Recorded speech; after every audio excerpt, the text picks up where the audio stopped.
கண்டிப்பா.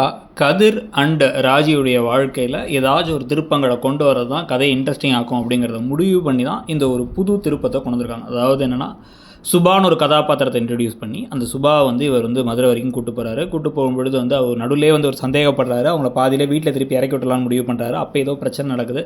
இல்ல மதுரைக்கே போயிரலாம்னு முடிவு பண்ணி மதுரைக்கு போறாங்க. இவர் டிராப் பண்ணிட்டு வந்துர்றாரு.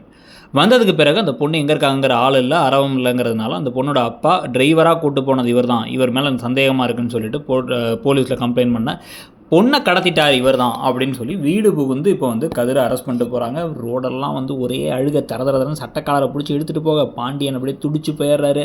கோமதி, ராஜி, தங்கமயில் எல்லாரும் அழுது துடிச்சிக்கிட்டு இருக்காங்க. இந்த கலையபுரங்களுக்கு நடுவில் எழுத்த வீட்டுக்காரங்க வேற வந்து இந்த மளிகை கடை தொழிலோடு சேர்ந்து பெண் கடத்தல் தொழில், ஆள் கடத்தல் தொழிலாம் செய்ய ஆரம்பிச்சிங்கடா ரவுடி பெறலா அப்படிங்கிற மாதிரிலாம் வந்து பேச கொந்தளிச்சு போய் வந்து சக்திவேலுடைய சட்டக்காலரை பிடிச்சிட்டு இருக்காரு பாண்டியன். ஸோ இந்த பிரச்சனைகளும் சர்ச்சைகளுக்கெல்லாம் இடையில் இந்த பொண்ணுக்கு வந்து என்ன ஆயிருக்கும் அப்படிங்கிற ஒரு கேள்வியை கரெக்டாக வந்து கண்டுபிடிச்ச வேண்டிய பொறுப்பு வந்து இப்போ பாண்டியனுக்கு தான் இறங்குது. பாண்டியன் தான் இப்போ டிடெக்டிவ் வேலைலாம் பார்த்து அங்கே இங்கே விசாரிச்சு அந்த இவர்கிட்டே போய் கதிர்கிட்டே போய் கேட்டு இந்த பசங்க தான் கூட்டு போனான்னு கண்டுபிடிச்சி அந்த பசங்க நாலு மொத்தி அந்த பொண்ணுக்கு எதுவும் ஆகலைன்னு சொல்லி சேஃபாக திருப்பி கூட்டுற போகிறாங்களா, இல்லை அந்த பொண்ணுக்கு ஏதாவது ஒரு பெரிய பிரச்சனையாகிடுச்சு அது காரணம் இவங்க தாங்கிறத கண்டுபிடிச்சி நிரூபித்து கடைசியில் வந்து இப்போ வெளில கூட்டுற போகிறாங்களாங்கிறது தெரியல. ஆனால் பாண்டியன் பண்ணுறதை விட இதை ராஜி பண்ணுறது கூட பண்ணால் இன்னும் கொஞ்சம் இன்ட்ரெஸ்டிங்காகவும் இருக்கும். ராஜிக்கும் கதிருக்குமான ஒரு நெருக்கத்தை வந்து அதிகரிக்கும்.